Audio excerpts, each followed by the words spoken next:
నమస్కారం. వారాహి వార్తలు విశ్లేషణ కార్యక్రమానికి స్వాగతం. ఎప్పటి మాదిరిగానే జూన్ 8వ తేదీ ఈ రోజు శనివారం వార్తల విశ్లేషణ కార్యక్రమాన్ని ఒకసారి మనం చూద్దాం. ముందుగా సాక్షి దినపత్రిక నుంచి వారు ఏం రాశారా అన్న విషయాన్ని తెలుసుకునే ప్రయత్నం చేద్దాం. మంత్రులుగా అనిత పల్లాకు ఛాన్స్ అంటూ ఒక వార్తను వీళ్ళు ప్రధానంగా రాశారు. ఉమ్మడి విశాఖ జిల్లాలో అమాత్య యోగం సీనియర్లకు దక్కే సూచనలు కనిపించటం లేదు. తెలుగుదేశం, జనసేన, బీజేపీ ఉమ్మడి ప్రభుత్వంలో తమకు మంత్రి పదవి దక్కుతుందన్న ఆశతో ఎదురు చూస్తున్న వారికి ఈసారి నిరాశే గురవుతుంది అన్న యాంగిల్లో వీళ్ళు ఒక వార్తని ప్రధానంగా రాశారు. ఇక్కడ పల్లా శ్రీనివాసరావు ఫోటో ఒకటి వేసి, అనిత ఫోటో వేసి, వీరిద్దరికి మాత్రమే ఈసారి మంత్రివర్గంలో ఛాన్స్ దొరికే అవకాశం ఉంది అని చెప్పి ఒక వార్తను రాశారు. అసలు ఎందుకు అట్లా వాళ్ళు ఊహాత్మకమైన కథనం రాశారంటే, పల్లా శ్రీనివాసరావు మంత్రి అమర్నాథ్ పై అత్యధిక మెజార్టీ, అంటే రాష్ట్రంలో ఎవ్వరికీ లేని మెజార్టీ 90,000 మెజార్టీ పైన వచ్చింది కాబట్టి అందులో ఆయన రెండవసారి పోటీ చేసి గెలిచారు. సౌమ్యుడు అన్న యాంగిల్లో వీళ్ళు ఒక వార్త రాశారు. ఈయనకి కంపల్సరీ ఈసారి మంత్రి పదవి వస్తుంది అన్న యాంగిల్లో వీళ్ళు రాశారు. ఇక అనిత విషయానికి వస్తే, అనిత మాదిగ సంబంధించిన వ్యక్తి కావడం, ఫైర్ బ్రాండ్ గా తెలుగుదేశం పార్టీలో అంచెలంచెలు ఎదిగి ఒక మంచి ఉన్నతమైన స్థానాల్లో ఉండడం, ఇటు అందరిని ఎదుర్కొని చాకచక్యంగా ఒక సమస్యని త్రిప్పికొట్టడంలో ముందంజ ఉంటుంది అని చెప్పి వీళ్ళు రాస్తూ తప్పనిసరిగా అనితకు సీట్ వస్తుంది అని చెప్పి ఆశాభావాన్ని సాక్షి దినపత్రిక వ్యక్తం చేసింది. అలా ఉంటే కొనతాల రామకృష్ణ జనసేన అనకాపల్లి అభ్యర్థిగా పోటీ చేసి గెలుపొందారు. చాలా సీనియర్ వ్యక్తి, అందులో జనసేన తప్పనిసరిగా ఒక మంత్రి పదవి ఇవ్వాలి కనుక కొనతాల రామకృష్ణ పేరు ఇక్కడ సైజ్ చేశారనమాట. అందుకు మంత్రులుగా అనిత, పల్లా, కొనతాలకు ఛాన్స్ అన్నది ఒక వార్తని వీళ్ళు ప్రధానంగా రాశారు. ఇక కేజీహెచ్ ఎంతో మెరుగుపరిచాం అంటూ మరొక వార్తను రాశారు. మరికొన్ని ఇతర ఆసుపత్రులకు 18.23 కోట్ల వ్యయం. నిమ్స్ వార్డులో త్వరలో మరో 2 కోట్లు. ఎన్నికల్లో మీడియా సమాచార సహకారం బేస్. జర్నలిస్టులు దంపతులకు ఫ్రీ హెల్త్ అంటూ ఒక వార్తని వీళ్ళు ప్రధానంగా రాశారు. ఉత్తరాంధ్ర ఆరోగ్య ప్రధాని అయినటువంటి కేజీహెచ్ పై దృష్టి పెట్టాము. కేజీహెచ్ మరికొంత ఇంకా అభివృద్ధిలో తీసుకొచ్చేందుకు కృషి చేస్తున్నట్లు కలెక్టర్ నిన్న మీడియా సమావేశం పెట్టి చెప్పడంతో ఆ విషయాన్ని వీళ్ళు కూలంకుషంగా రాశారు. దీంతో పాటు మీడియా పాత్ర ప్రశంసీయం అంటూ ఒక వార్తను వీళ్ళు ప్రధానంగా రాశారు. కలెక్టర్ సంబంధించిన వార్తలో జర్నలిస్టులు ఎంతో కృషి చేశారు అని చెప్పి. ఇక్కడ చూడండి, సార్వత్రిక ఎన్నికల్లో ప్రతినిధులతో ఆత్మీయ సమావేశం ఏర్పాటు చేశారు. ఈ సందర్భంగా వారిని ఉద్దేశించి కలెక్టర్ మాట్లాడుతూ, జిల్లాలో ఎన్నికలు ప్రశాంతంగా జరగడంలో జిల్లా యంత్రాంగానికి జర్నలిస్టులు ఎంతో సహకరించారని కొనియాడారు. మీడియా కథనాలతో యంత్రాంగం పొరపాట్లు సరిదిద్దుకునేందుకు వీలు కలిగిందని, ఇందుకు జర్నలిస్టులు కృతజ్ఞతలు తెలుపుతున్నామని ఒక వార్తను వీళ్ళు రాశారు. అంటే ఇటీవల కాలంలో ఎన్నికలు జరిగాయి, కౌంటింగ్ పూర్తయింది, రిజల్ట్స్ కూడా వచ్చేసాయి. ఈ అంతా ప్రక్రియలో జర్నలిస్టులు భాగస్వామ్యంతో చక్కగా చేసాం. ఎక్కడైనా ఏదైనా పొరపాట్లు చేసుంటే దినపత్రికల్లో రాసి మమ్మల్ని ఎలక్ట్ చేశారు. కావున జర్నలిస్టులందరికీ కృతజ్ఞతాభివందనాలతో ఒక కార్యక్రమాన్ని ఏర్పాటు చేశారు. ఆ విషయంలో కలెక్టర్ చెప్పిన విషయాన్ని వీళ్ళు మరింత విపులంగా రాశారు. ఈ సేవలు నిరుపమానం అంటూ ఇక్కడ ఒక మంచి వార్తను వీళ్ళు రాశారు. విశాఖ దక్షిణ నియోజకవర్గం నుండి పోటీ చేసి వైసీపీ అభ్యర్థిగా పోటీ చేసి వాసుపల్లి గణేష్ కుమార్ ఓటమి చెందిన తర్వాత ఆయన ఇప్పటి వరకు అతనితో పాటు ఉన్నటువంటి గన్మ్యాన్లు అతను అందించిన సేవలు చాలా మంచివి, గన్మ్యాన్లు చక్కగా చేశారు అంటూ వాళ్ళిద్దరిని పొగుడుతూ సన్మానిస్తూ ఒక ఫోటో ఐటమ్ వేస్తూ ఒక వార్తని వీళ్ళు రాశారు. ఇక ఈనాడు దినపత్రికలో మనకేం వార్తలు వచ్చాయి అన్నది ఒకసారి మనం చూసే ప్రయత్నం చేద్దాం. అడుగులకు మడుగులు, నేతలకు గొడుగులు, శాంతి భద్రతలు గాలి కొదిలేసిన, విమర్శలు వచ్చిన వైకాపా సేవలోనే, విశాఖలో ఉన్నతాధికారుల తీరుపై ఆరోపణలు వెల్లువ అంటూ ఒక వార్తను వీళ్ళు ప్రధానంగా రాశారు.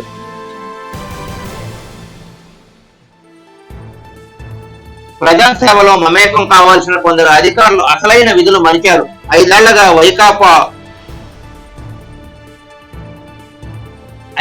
వైకాపా సేవలో తరించారన్న అపవాదం మూటగట్టుకున్నారు.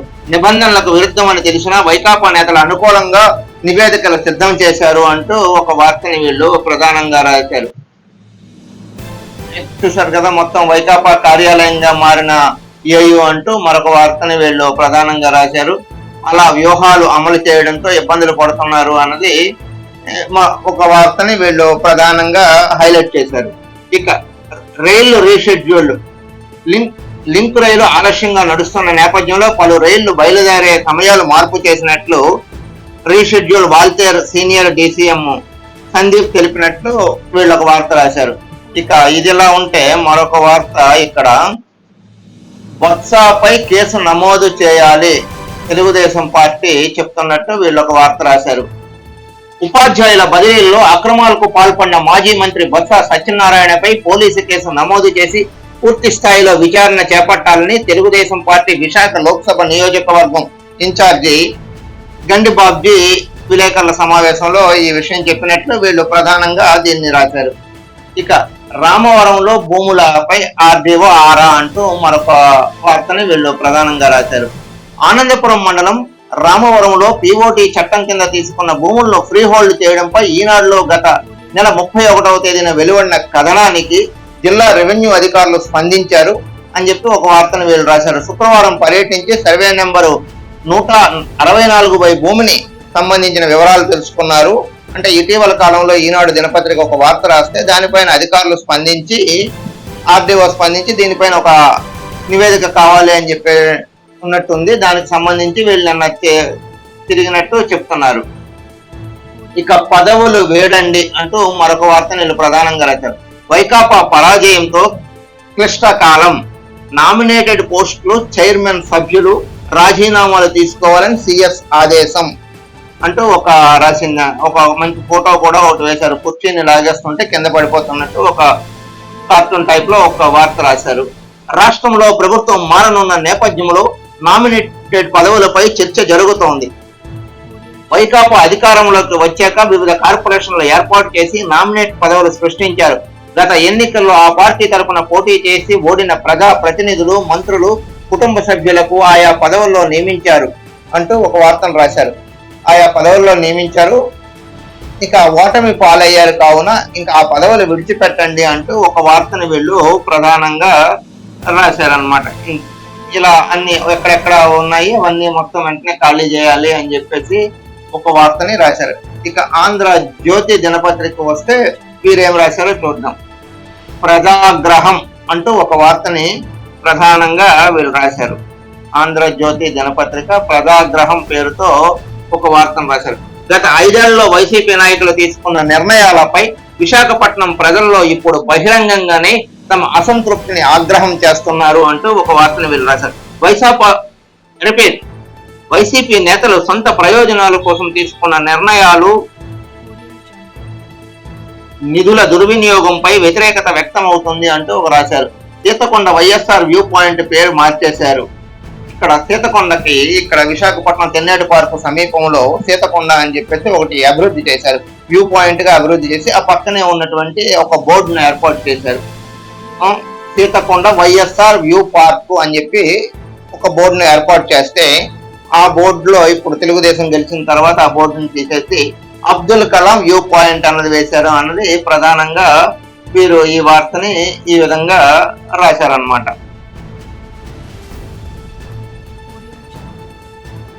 ఇక ఏయులో విగ్రహాల మాట ఏంటి అని చెప్పి ఒక వార్తని వీళ్ళు ప్రధానంగా రాశారు. శ్రీకృష్ణదేవరాయలు విశ్వవిద్యాలయంలో వైఎస్ రాజశేఖర రెడ్డి విగ్రహం తొలగించాలని 2 రోజులుగా విద్యార్థుల ఆందోళన అంటూ ఒక వార్తను రాశారు. పాలక మండలి అంగీకారం, ఏయులోను వైఎస్ఆర్ విగ్రహం 2009లో ఏర్పాటు. అప్పట్లో విమర్శలు, మాస్టర్ ఆఫ్ పారిస్ తో కూడిన విగ్రహం స్థానంలో కాంస్య విగ్రహం అంటూ ఒక వార్తని వీళ్ళు ప్రధానంగా రాశారు. పదవుల కోసం విగ్రహాలు, పదవుల కోసం తమ మనుగడ కోసం కొంతమంది ఆచార్యులు సరస్వతి నిలయాల్లో విగ్రహాలు ఏర్పాటు చేస్తున్నారని రాజకీయ క్రీడకు తెర తీశారంటూ ఆ విధంగా ఆంధ్ర విశ్వవిద్యాలయంలో 2009లో దివంగత ఆంధ్ర ముఖ్యమంత్రి వైఎస్ రాజశేఖర రెడ్డి విగ్రహం ఏర్పాటైందని, దీనిపై ఆనాడే విమర్శలు వెల్లువెత్తాయని, కానీ ఎవ్వరూ పెద్దగా పట్టించుకోలేదు. అప్పుడు ఉప కులపతిగా ఉన్న బేలా సత్యనారాయణ ఉన్నప్పటికీ తెర వెనుక కథ అంతా నడిపింది ప్రస్తుత వైస్ ఛాన్సలర్ ప్రసాద్ రెడ్డి అని చెబుతున్నారు. అంటే గతంలో 2009లో రాజశేఖర రెడ్డి గారి విగ్రహం ఆంధ్ర యూనివర్సిటీలో ఏర్పాటు చేస్తే Bela Satyanarayana Andhra university vice chancellor గా ఉన్నప్పుడు అక్కడ ఏర్పాటు చేయడం అయింది. అయితే Bela Satyanarayana Andhra university vice chancellor గా ఉన్నప్పటికీ కూడా ఇప్పుడు ఆంధ్ర యూనివర్సిటీ వైస్ ఛాన్సలర్ గా ఉన్న ప్రసాద్ రెడ్డి మొత్తం కథని నడిపారు అన్న సారాంశంతో వీరు ఒక వార్తని ప్రధానంగా రాశారు. ఇక ఫ్రీ హోల్డ్ లో సిబ్బంది బలి. ఇటీవల కాలంలో ప్రతిరోజు మనం ఫ్రీ హోల్డ్ ఈ భూములకు సంబంధించి వార్తలు చదువుతా ఉన్నాం. దాన్ని కూడా అంటే ఈ ఫ్రీ హోల్డ్ ఇవ్వడం వల్ల అధికారులకు మాత్రమే ఇబ్బంది జరుగుతుంది, అధికారులు అది గమనించలేదు అన్న యాంగిల్లో ఈ వార్తను ఒకటి రాశారు. రామవరం భూమి వ్యవహారంలో తమ తప్పును కప్పిపుచ్చుకునేందుకు అధికారులు నివేదిక. గ్రామ రెవెన్యూ అధికారి, రెవెన్యూ సహాయకుడు, తహసీల్దార్ కార్యాలయంలో ఫ్రీ హోల్డ్ సర్టిఫికెట్లు జారీకి ప్రతిపాదనలు సిద్ధం చేసిన ఉద్యోగిపై చర్యలకు సిఫార్సు. మరింత లోతుగా దర్యాప్తునకు గ్రామస్తులు డిమాండ్. ఆనందపురం మండలం రాయవరం భూముల్లో ఫ్రీ హోల్డ్ చేయడంలో అక్కడ ఉన్నటువంటి ఆర్ఐ, అలాగే గ్రామ రెవెన్యూ సహాయకుడు, తహసీల్దారు వీళ్ళందరిపైన ఇప్పుడు ఈ బిగుచుకుంటుంది ఉచ్చు అని చెప్పేసి యాంగిల్లో వీళ్ళు ఒక వార్తని ప్రధానంగా రాశారు. ఇది ఆంధ్ర జ్యోతికి సంబంధించి ప్రధాన వార్తలు ఈ విధంగా ఉన్నాయి. ఇది ఈరోజు వివిధ దినపత్రికల్లో వచ్చిన వార్తలు, విశ్లేషణలు. రేపు ఇదే కార్యక్రమంలో కలుద్దాం. అంతవరకు సెలవు. నమస్కారం. మీ శివప్రసాద్.